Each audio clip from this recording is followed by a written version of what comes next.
Today I'm going to demonstrate to you how to do German short rows. Here I have two samples.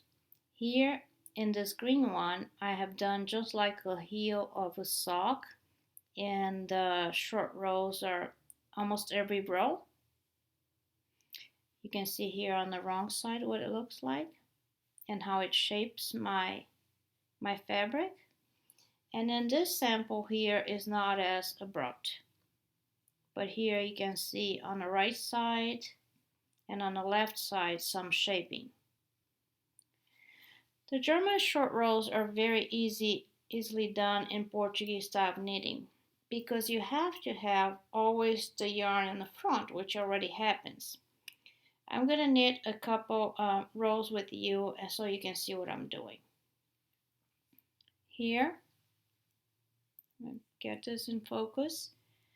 I am going to work until I get to 3 stitches before the end of the row.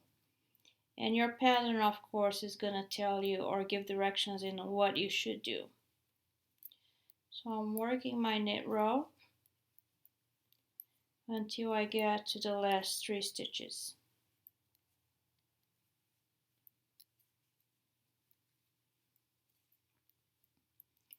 Almost getting there. 1, 2, 3. Here I have 3 stitches left. This last stitch was worked, meaning I just haven't finished knitting this one. Now I'm going to turn my work, and the yarn is in front, and you want the yarn to be in front as if to purl. With that, I'm going to slip the stitch, the first stitch, as if to purl. And look, what I'm going to do is bring this yarn behind. And I'm stretching this stitch in a way that I'm making to look like it has 2 legs. It's again 1 stitch, and you're going to treat this as 1 stitch. Bring the yarn around and in front. And now I'm going to purl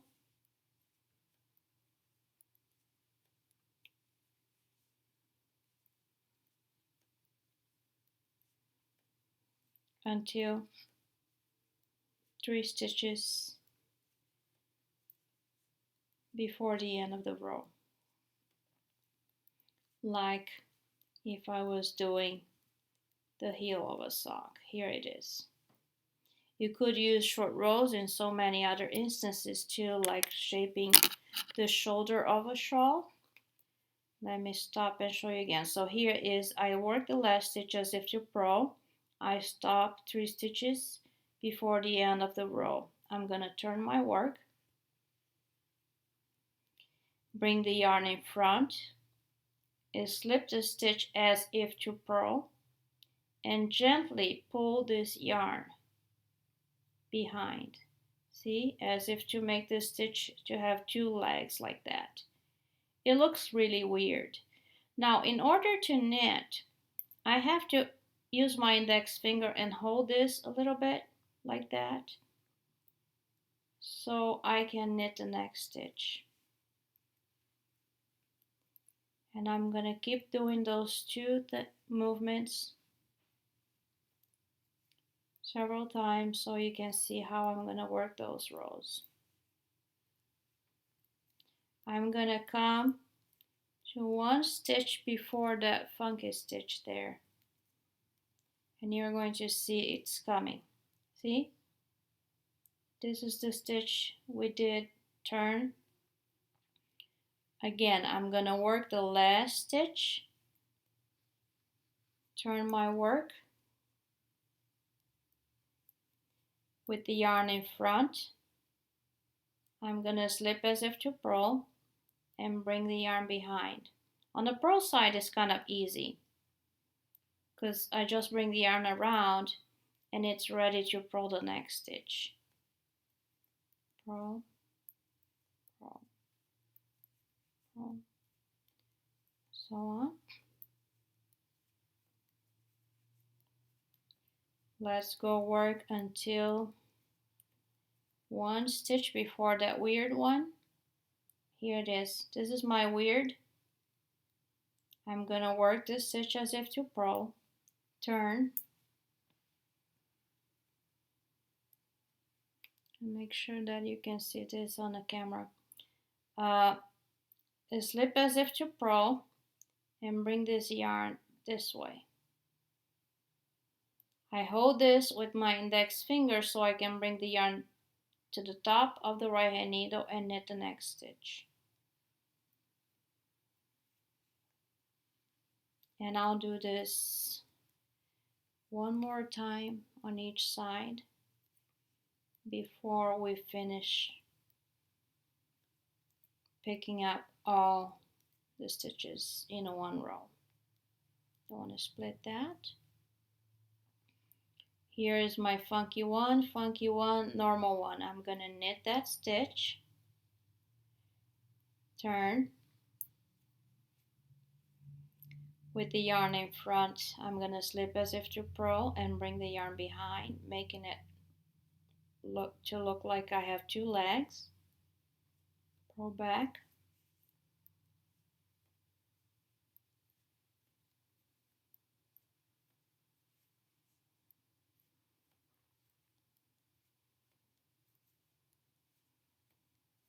Until one stitch before the weird one. Weird, normal. I'm gonna purl this normal one. Turn my work. Slip as if to purl. Bring the yarn like so. And knit. Now it's time to go and work all the weird stitches as if to finish my short rows. And again, your pattern will tell you when to do that. Here's just a demonstration. So see, this is the last normal stitch. I'm knitting that stitch.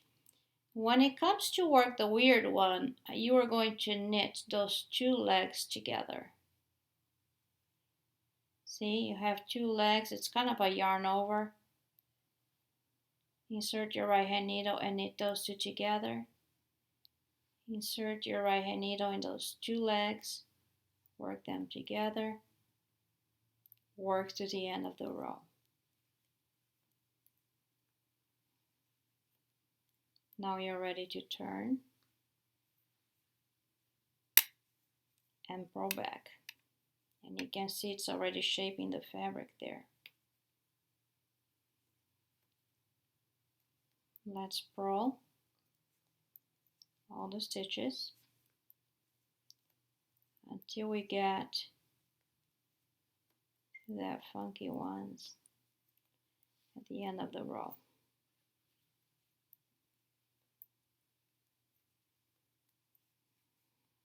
It's coming.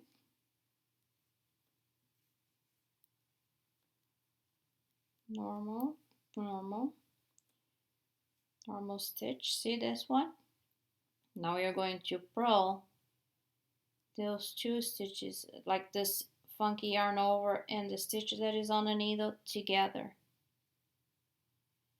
Again, this kind of a yarn over and the stitch on the needle, purl two together. And again, last one, purl together and finish purling to the end of the row. That's pretty much it. German short rows are wonderful. And let me show you how it looks here. See, almost invisible. And you can tell that the fabric is shaping. I hope you could follow this well. You can repeat as many times as you want. Please post me questions and enjoy. I should actually change the name to Portuguese Short Rows, but no, this is German Short Rows worked Portuguese style. I'll see you in the next video. Thank you.